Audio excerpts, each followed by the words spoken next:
Greetings, fellow vigilantes. Tiki here, and BlueDragonFive. and welcome to the Main Street Cinema Fan Fest, the show where we discuss the finer points in fan filmmaking.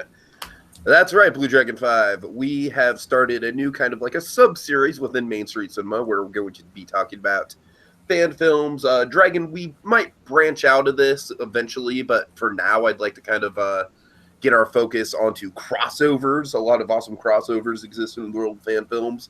Stuff that can obviously never be done in the mainstream Hollywood system because of rights issues and whatnot. So, Dragon, we're talking about Batman versus Dexter tonight. Batman versus Dexter is put on by a YouTube channel called Toronto Batman. So let's give those guys a shout out. Dragon, what do you know about these guys? First of all, this fan film was done by a director by the name of Mike Donis, and it was written by Alexander Brugdani, if I'm saying that correctly. And Alexander Brugdani also is the actor that portrays Dexter in our fan film here, so as the writer of this. Anyway, so Toronto Batman, not a lot to really say. So Toronto Batman's kind of this the YouTube channel does a lot of videos where they're Batman. I assume it's a different actor if the actor that portrays Bruce Wayne is also the guy in the bat suit, because I believe that's basically Toronto Batman's kind of a comedy parody of Batman, where it's a guy who has a really nice bat suit, kind of like this one, but maybe it's a different one. I don't know. The point is, it's a guy in a bat suit goes around and kind of gets it's like live on the street reactions from people. Like he goes around just kind of doing like kind of weird Batman, Toronto Canadian Batman. Just So a little more like a prank video.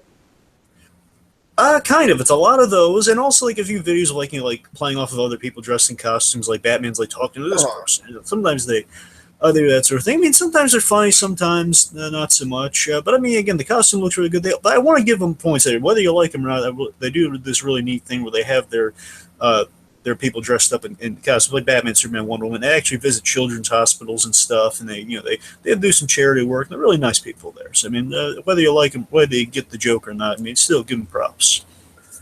Okay, cool. I should have the link in the description if you want to go check this out before you listen to this podcast, because we'll be breaking it down. Dragon, I guess, should we start by kind of, like, when you think Batman versus Dexter, what is the first thing that kind of pops in your mind? What are the concepts that you want to see this thing explore? Well, because Dexter from the get go, you always have that idea in the back of your head. Well, Dexter is kind of a vigilante in many respects, and of course, your instant jump to thought is Batman. You kind of compare him to Batman, kind of the original guy. Only Dexter goes definitely a step further than Batman does. And like the minute you hear Dexter and Batman's like, oh my god, two things I really liked. Batman, of course, has always loved the Batman, but Dexter in the end was a really excellent show. Don't get me wrong, had its ups and downs through the course of the series. Don't get me wrong, but still, I mean, Dexter was fundamentally a really great concept, wonderfully played by Michael C. Hall. So you always just kind of imagine Dexter pretty much the way you see him in this imagery. He's wearing wearing kind of his fancy shirt with the gloves, and he's got the the M99 tranquilizer and the knife. That's Dexter verbatim. But just talking about kind of Dexter in comparison to Batman, it's a really interesting matchup. It's really interesting, like these two characters meeting, because you always kind of wonder, like, again, Dexter explores this interesting idea, Tiki, of if Batman crossed his line, but didn't spiral out of control. Batman fears if he crosses that line, he's going to spiral out of control. But Dexter is interestingly is like a calculated version of, like, what if Dexter didn't just kill everyone who's like doing a wrong thing? Like that, Batman fears he's going to become Rorschach. That's Batman's fear. Dexter, he's like, if I'm going to kill them, I'm going to kill people who, thanks to Harry's code, only targets murderers, specifically murderers with 100% certainty. Like, these guys have murdered people. This is evidence the cops have not got them, so I'm going to kill them. So I don't kill innocent people. Again, it's all very calculated. If Batman, like, said, okay, I'm going to kill people, I'm going to make sure I only kill the bad people, and there's no way of getting out of control with this. So again, Dexter's kind of an interesting exploration of that, I think. Yeah. I definitely think one of the things that really stands to, that really connects with me is the rogues gallery of Dexter compared to the rogues gallery of Batman, which this explores a little bit, because we see throughout Dexter a lot of the cases, especially like seasons 1 through 4, definitely the main antagonists for Dexter were people who he was very close with at a certain point in the season. Yeah, you think about it. Dexter, he explores a lot of familiar Batman territory. He's got the dual identity. He does a lot of detective work. He's a trained fighter to an extent. He knows karate and stuff. And he has very reflective villains. Much like you throw a dart, hit a Batman villain that reflects the quality of Batman. Do the same thing with Dexter. They all are. Right. They're very close to him in one way or another, where they reflect an aspect of what Dexter wants. He wants a friend. He wants to be sociable. He wants to be kind of the family man killer, which we kind of get with. No, I don't mean killing Nicolas Cage or anything. I mean, oh, God. I mean like kind of a, kind of being the killer who can have it all. Have a family and be able to, satiate his dark passenger on the side. Yeah, yeah. Not Robin in Batman's case. One of the things I kind of would like to see explored, if they ever do more with this, is maybe Batman meeting up with an iconic Dexter villain like the Trinity Killer or something. Yeah, remember, the problem with Dexter villains is they all kind of end up dead. Well, we don't know what the timeline is for this, all right? Well, that's true, but it's kind of the same thing with the Punisher. It's like whenever Punisher's a crossover, you always kind of fear for oh man, they might kill an iconic character. Yeah, well, like I said, I mean, they show that Deb's alive in this, so, it's definitely it's definitely before the series finale, if anything else. Sure. Yeah, and also, I mean, just with the idea of kind of crossing Dexter over with a superhero, I mean, Dexter in the series, particularly season 2. Season 2 is basically when it is kind of Dexter's transitional phase. It's when he kind of bounces out, whether he's a good guy or a bad guy, all that sort of stuff. And in doing so, all his bodies kind of, they discover his body location. They figure out, oh my God, the Bay Harbor Butcher. Dexter, in many ways, is the bad guy of season 2, which is kind of funny. And basically, in that, there was this great episode, this great moment where Dexter kind of imagines himself as a Punisher-like character, because there's someone who does a comic based on the Bay Harbor Butcher called The Dark Defender or something. It's basically Dexter in a leather costume. In one episode, he actually gets to wear it. And he fantasizes about it for a moment while he's in the costume. It's not the leather in Miami. It's too hot. I'm not going to wear that. So I mean, Dexter. I love that in this fan film. Sorry, I don't mean to say special. In this fan film, you do see, he does kind of what his thoughts on the whole costume vigilante side of things are. He kind of writes it off as it's kind of explores it goes outside of the boundaries of what we usually see with Dexter. With because like you said, that's the only thing we really got out of the series was the whole Dark Defender concept in season 2. There wasn't really anything Dragon, from what I can remember, of really. The vigilante side of things or, the superhero side of things, if anything else. It was all kind of contained within the dark, gritty crime world. Yeah, I mean, the greatest... season 2 with Dokes, there's, then in season 2 of Dexter, Dokes Dokes locked away, and he really gets into a lot of moral questions and moral debate. Because, again, it's Dexter figuring out whether he's, if he was created evil or if actually kills for the greater good. Dokes is saying, you think you're a hero, don't you, because you kill bad guys? No, you're just a freak like everyone else. That's what that sort of thing. And when really, again, in comparing Batman and Dexter, the two of them, they share a lot in common when you think about it. They're both compelled to stop murderers. The crime created them. Batman, parents were killed by a mugger. Dexter, kids. Absolutely. They adhere to their rules. Batman's moral code. Don't get me wrong, very different, opposite ends of the spectrum. It's interesting because it's almost kind of like a yin yang sort of thing. You know what I mean? It's like they have a very, very similar philosophy with one critical difference. Exactly, but again, I imagine on some level Batman has if he knew Dexter, and this would be going forward, perhaps they'd realize this in the future. Perhaps is that Batman on some level he would have a sympathy. And at the very least, a grudging respect for Dexter, but by no means can condone his actions. But still, you have kind of a respect for the way Dexter operates. He really knows how to minimize collateral damage. The guy doesn't kill innocent people. I mean, he kind of does what I'm doing, just going that step further. And amazingly, he's not feeding into my greatest fear. The guy's kind of doing the guy's kind of taking the fear out of my greatest worry. Oh. Anyway, let's say they both have really protective over their loved ones. Alfred, Deb, and any of the Robins. They also, one of my favorites, they have friends in law enforcement. Yeah, yeah. And I guess last thing would be, they're both Michael C. Hall has betrayed Batman, technically. Of course. Michael C. Hall has betrayed both of them at some point. Yep. And last thing I want to talk about before we just jump right into the recap, if it's okay, I want to go. We've talked kind of how Batman would look upon Dexter. It's not about how Dexter looks upon Batman. We kind of flirt with that a little bit. I think we can both assume, Tiki, that Dexter probably looks at Batman as a half measure in a silly costume. That's probably how Dexter looks at Batman. Measures Batman. Yeah, yeah, and I think it's like he would like to have the rep.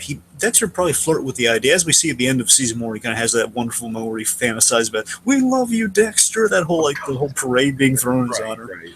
Right. He probably, on some level, he wants the reputation that Batman has, and that criminals fear him, and then they'll be discouraged to do their activities. And on the other hand, the community has a respect for him, where it's something that Dexter can't quite have. Again, he has to keep his. Dexter kind of exists more in the shadows, and when he did have that fleeting glimpse of credibility with the Bay Harbor Butcher thing, it was the closest he came to ever getting caught.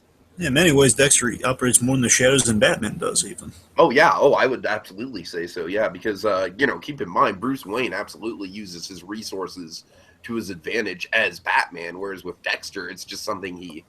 don't get me wrong, Dexter does kind of, he uses certain things to his advantage, but, anyway. Yeah, Dexter's Batcave is an air conditioner with blood slides in it. That's his Right. Okay, anyway, so I guess we can jump into the recap then, which will go by pretty fast, I imagine. Oh, I'm sure it will. Okay. So we start off with a very traditional-looking penguin, which I do respect, by the way. We got a penguin and his gang waiting for clowns, which makes me wonder if it's actually the Joker or not. Well, we see the Joker. There's like a demented poster of the Joker in the background. Yeah. That's a little bit of a hint at him. Sure. There's a Court of Owls mask. The reason I'm sure they picked that was probably for the bird gimmick, but on the other hand, what I'd like to think, if they're going to actually apply if they go anything with this further, I'd like to rationalize that Court of Owls mask, which you get, you read the Court of Owls, you know how awesome the mask is and the look is. But I'd like to think it's that after the Court of Owls is, been revealed to be real, like probably whispers, Batman was looking for the Court of Owls, maybe some masks are left behind at some point when the dead bodies are found, I don't know. Point is, Court of Owls, they want some street cred, so they're going to call themselves, "Hey, I'm a member of the Court of Owls." No, you're not. That sort of thing. That's a cool idea. Yeah. Anyway, so Penguin he's waiting for clowns, waiting for business contact, and as the henchmen are going to the side or something, Dexter, does the M99, he ejects the Penguin. Then we have the classic kill room setup next. Penguin on the table. My Gotham City field trip. I love the Dexter inner monologue, by the way. I wish it was a little more audible. I'll give them that, though. I wish that is one of the flaws of the actual filmmaking, yeah. But keep in mind, Dragon, I can tell you firsthand, audio is by far the hardest thing to get down, so I think it's absolutely forgivable. Yeah. So again, it's a classic kill room setup with Penguin on the table, and Penguin instantly is questioning, "Wait, what are you, a bat without a mask or just some psycho?" I love the idea that Penguin thinks he's Batman for a minute. Yeah, that is pretty cool. And again, that kind of raises the question that, again, we were talking about earlier, how similar Dexter is to Batman in many regards. Sure. So, someone going after criminals of Gotham, having the guts to do that, it might be a Batman, for all they know. Or at the very least, in relation to Batman. Okay, then here's one big gripe I still have. This is a big pet peeve, though. He cuts Penguin's cheek, but he doesn't do the blood slide. Yeah, that he didn't stop doing that till season 7, man. And I still I won't poke any continuity holes or anything. I'm just saying, still give him the blood slide.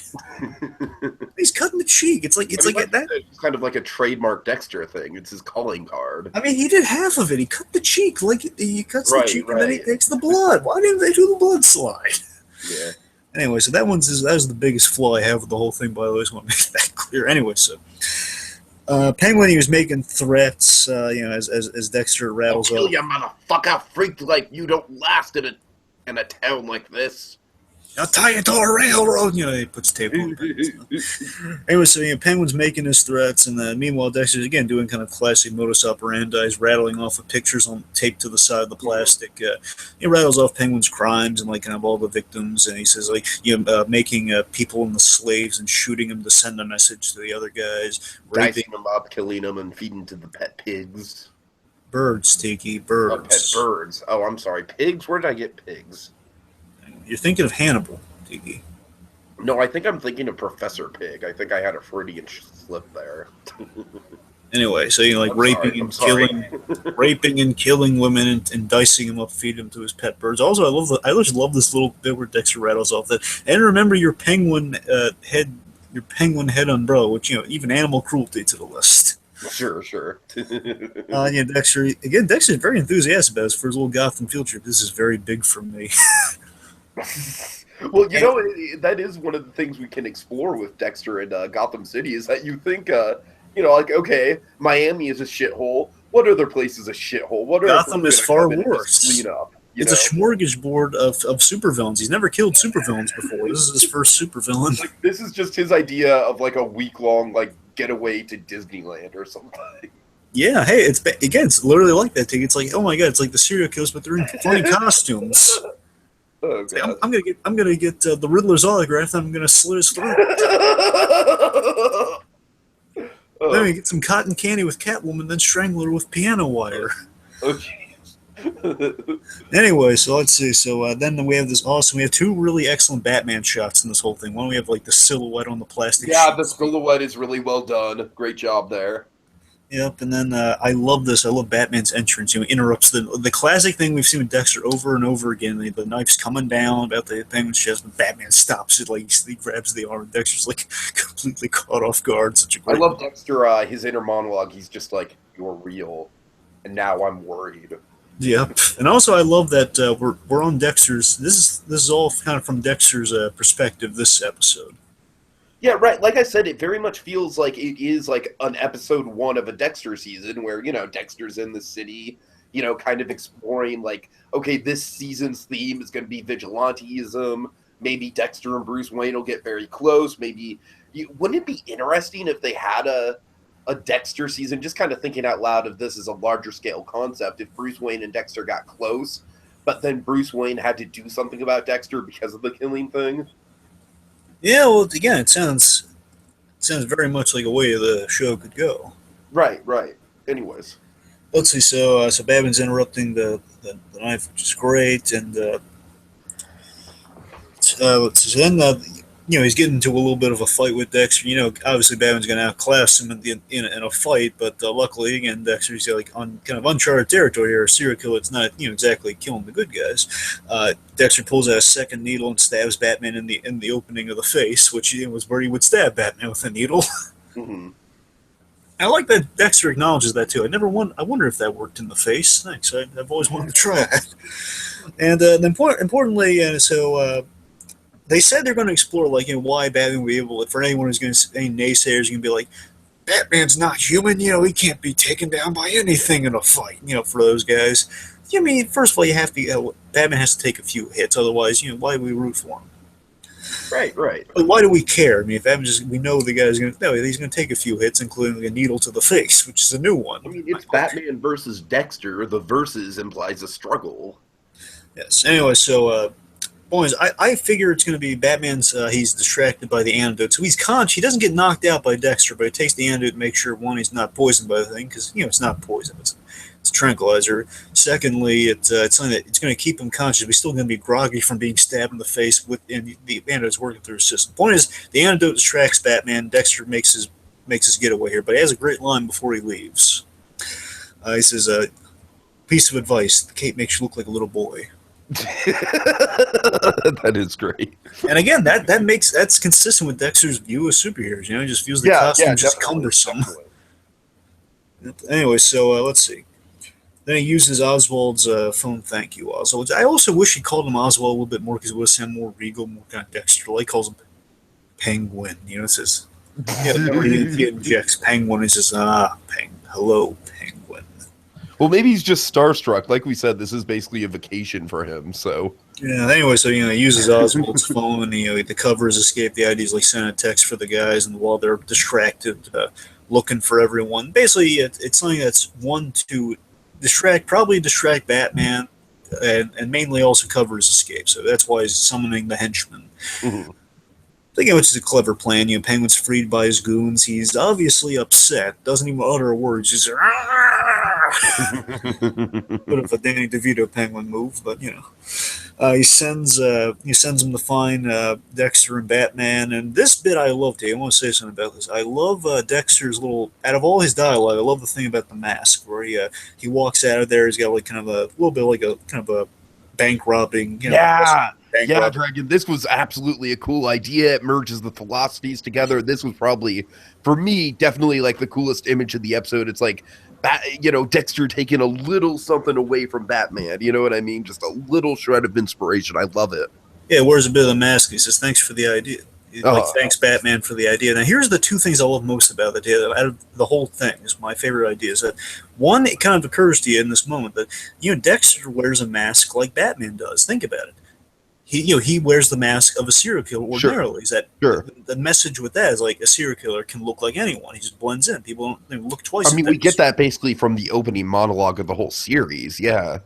Well, from the intro too. I mean, you see like an everyday life sort of thing. And in many ways too, it's it's kind of like a less optimistic version of the Batman mask reasoning. Batman wears a mask, so it kind of shows people anyone can be Batman. In Dexter's case, I guess the dark version of anyone can be a serial killer without the mask. That's the idea. And also, I love that, and this always makes all the sense in the world if you look at the Dexter series. That Dexter doesn't wear a mask. Dexter not wearing a mask when he kills these people. It signifies how absolute Dexter's intentions are. He never anticipates failure, which also is kind of a hindrance when these people don't get killed at first. Sometimes, remember, they know who he is. Big case in point, Trinity Killer. Oh yeah. So you got to remember, he has a great little juxtaposition between him and Batman. That Dexter has no fail-safe like Batman does. Dexter, it's like he has a plan, he thinks it out, but he never has a backup plan. He has a backup needle. That's the closest he has to a backup plan. Aside from that, remember, he goes in there for the kill. He never anticipates. Now Penguin knows his face. Right. So I like that juxtaposition between the two of them and their ideologies. I love the mask. The mask symbolism really worked for me this episode, Tiki. Let's see. So we have a great Batman in shadow, kind of from looking upon Dexter leaving, which is probably the best shot in the whole thing. Mm-hmm. So we're back, I guess, in Miami. They don't really explicitly say. This is honestly probably my favorite part of the whole thing, just because it's so silly. I assume it's Miami because the rest of the characters are there. It's got to be Miami. Because he mentioned he was on vacation to Gotham, so I guess it was the end of his vacation. I think, yeah. So like a weekend in Gotham. That's probably what you're. Night ends, new day begins. Dexter brings in the customary donut pleasantries. Oh, this is great. I just love how Deb is so excited about the donuts. Remember, he says, donuts! Thanks, Dex! It's nice to get a thank you once in a while. It's essentially a Charlie Brown thing for Dexter to say, God. I don't know. It's like, honestly, what I love about this scene is that it captures the whole, like, the over-the-top kind of wholesome quality of the family moments on Dexter, like the Thanksgiving episode and all that. Yeah, I think it just feels so much like kind of like a man's best friend moment from Charlie Brown. It's like looking at the camera saying, like, "Oh," and remember the lead bit from Great Pumpkin, Charlie Brown says, "Oh, thanks, old pal." That's sort of moment of like, says it's nice to get thanked once in a while. It just feels. I just have written down in my notes. Batista, does he take a bear claw? Yeah, we don't know. Well, no, he doesn't take a bear claw. He just takes. He doesn't, but still, he takes a donut, though. And he asks, I like it. Incredibly accurate, because I love that quote, Dragon. Come on now. Angel Batista, bear claw. Anyway, so Batista asked if the vacation was not long enough. And again, that's also a fun commentary on, well, I didn't get to kill the penguins, so no, it wasn't long enough. You're right. And then we have Deb, and I gotta tell you, I think Deb's really on the money in terms of the acting. Oh, I think so, too. Definitely. She only has like a minute of screen time. I think it comes across. Mm-hmm. Anyway, so Deb introduces Dexter to their new booster. Appropriate word choice, by the way, booster. Right. Just given what happened in the previous scene. Bruce Wayne. And then we have an homage to one of the most famous moments from all of Dexter. The whole, hello, Dexter Morgan. Oh yeah, oh yeah. They go, yes, Dexter Morgan, forensic. He shakes his hand, they introduce himself, he sees a little bandage on Bruce Wayne's face, and Dexter, being the smart guy he is, and there's a silence between the two of them. You get a sense they both are on to each other. Because they cut yourself shaving, and then the realization, oh, yeah. I love this this outro. It feels very Mr. Robot-esque. It's like Dexter's just like, what now? Shit. But I mean, to be fair, Dexter did kind of pioneer that type of stuff. So I'll give Dexter credit. That is a very Dexter-like outro as well. Yeah, that's all. They can't say Mr. Robot did that. Of course. That's it. Yeah. So that's the first episode, or at least if we ever. I assume we're getting more of this because they said they're working on it. So we'll see. But that's the fan film. That's all she wrote. Yeah, I really like it. It's a fun concept. Dragon, like we said, I think it has a few really good ideas within it. I mean, it's only 5 minutes long with credits, so so I think having the whole mask idea come across is probably the single greatest idea of okay, Dexter and Batman are crossing over. This is one thing that Dexter definitively takes from Batman, is the whole mask idea. I think it's very symbolic. It definitely explores the character relationships a lot, and I would like to see more of it. Anything you have to say? Anything else? Yeah, I enjoy it. I enjoyed it. I thought it was good. Again, that blood slide thing's my only real negative thing to say about it. The rest of it, you kind of write off as okay. Well, it's a fan production. It looks really good. I like they went to kind of more kind of classic stuff here and there. They don't really didn't kind of at the time you had the Nolan bat suit, but it still looked really good. The Nolan Bats, but you had a classic looking penguin, and again, everyone looked on the money. I like that it felt very true to the source materials, but again, it's with the kind of a crossover story of it's bringing kind of two very different things together, and it felt like a natural kind of it's Dexter. Dexter goes to Gotham. Right.